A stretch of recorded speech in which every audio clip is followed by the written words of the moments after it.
하얀 거짓말, 검은 거짓말, 어떤 의도를 가지고 있든 진실을 말하지 않으면 거짓말이 돼요. 그런데 우리는 왜 거짓말하는 걸까요? 현실이 직시하죠.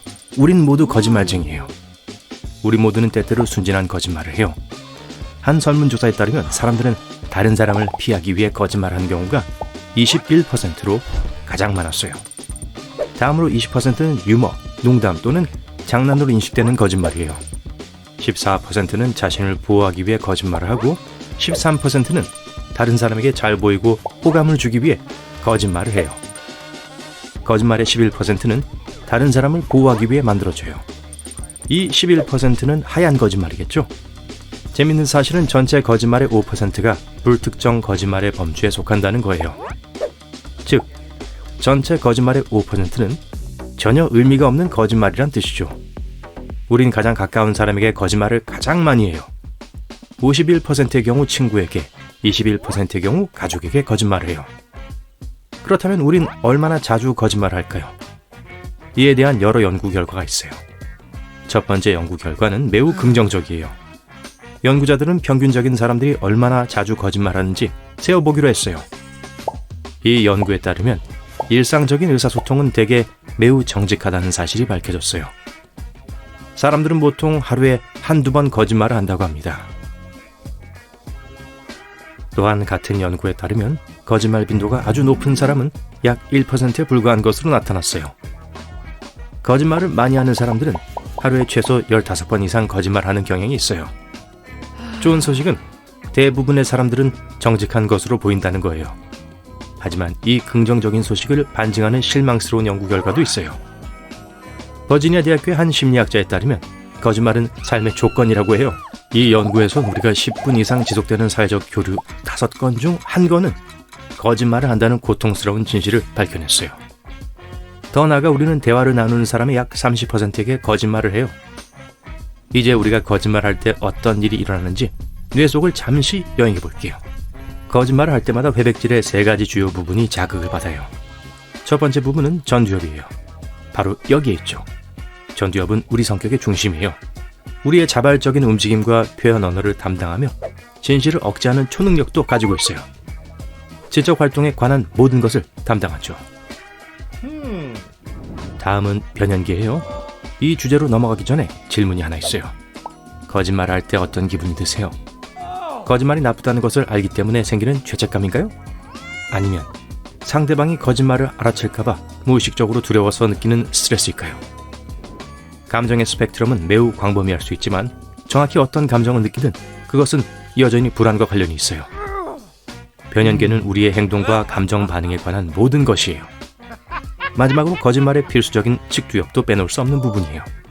측두엽은 정신적 신상을 도와요. 또한 오래된 기억을 검색하는 데 도움이 돼요. 측두엽의 기능 덕분에 거짓말이 그럴듯하게 들려요. 이것이 우리가 하는 거짓말을 조절하는 3가지 주요 부분이었지만 여기에는 몇 가지 조력자가 있어요.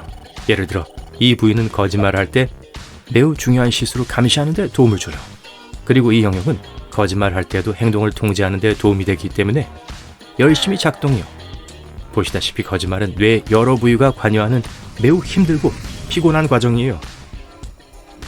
이제 진실을 말하는 사람의 뇌를 살펴볼게요. 여기 보세요. 전두엽이 차갑게 식어 있어요. 전두엽은 현실을 왜곡하고 진실을 억누를 필요가 없어요. 변연계도 상당히 이완되어 있어 거짓말과 관련된 스트레스가 없어요. 네, 진실을 말할 땐 필요한 노력과 에너지가 훨씬 적어요. 이제 우리는 전형적인 사무실에 있어요. 중간 관리자, 사원, 사장이 보여요. 여기서 거짓말을 가장 많이 듣는 사람이 누구라고 생각하세요? 사장이라고 생각한다면 아마도 맞을 거예요. 누구에게 가장 자주 거짓말을 하는지에 대한 정확한 통계는 없지만 1000명 이상의 미국인을 대상으로 한 설문조사에 따르면 응답자의 96%가 일반적으로 직장에서 벗어나기 위해 거짓말을 하는 것으로 나타났어요. 따라서 그들의 고용주에게도 거짓말을 하는 거죠. 여러분도 살면서 한 번쯤은 몸이 아프다는 핑계를 만들어 본 적이 있을 거예요. 잠에서 깨어났지만 아무데도 가고 싶지 않은 거죠. 직장에서 중요한 일이 없어서 하루 정도 병가를 내도 된다는 것을 알고 있어요. 상사에게 전화해서 거짓말을 하고 죄책감이나 스트레스를 받아요. 상사가 거짓말한 사실을 알게 되면 어쩌지? 여러분은 변연계를 자극합니다. 이미 알고 계실 거예요. 쇼핑하러 나가고 싶지만 외출이 두려워요. 누군가 나를 발견하고 상사에게 말하면 어쩌지 싶죠. 통계적으로 상사가 거짓말을 했다는 사실을 알게 될 가능성은 매우 희박해요. 같은 설문조사에 따르면 사무실에서 나가기 위해 거짓말을 한 사람 중 91%는 들키지 않는 것으로 나타났어요. 하지만 잊지 마세요. 실제로 적발된 9%의 사람들이 있다는 걸요. 그리고 머피의 법칙도 잊지 마세요.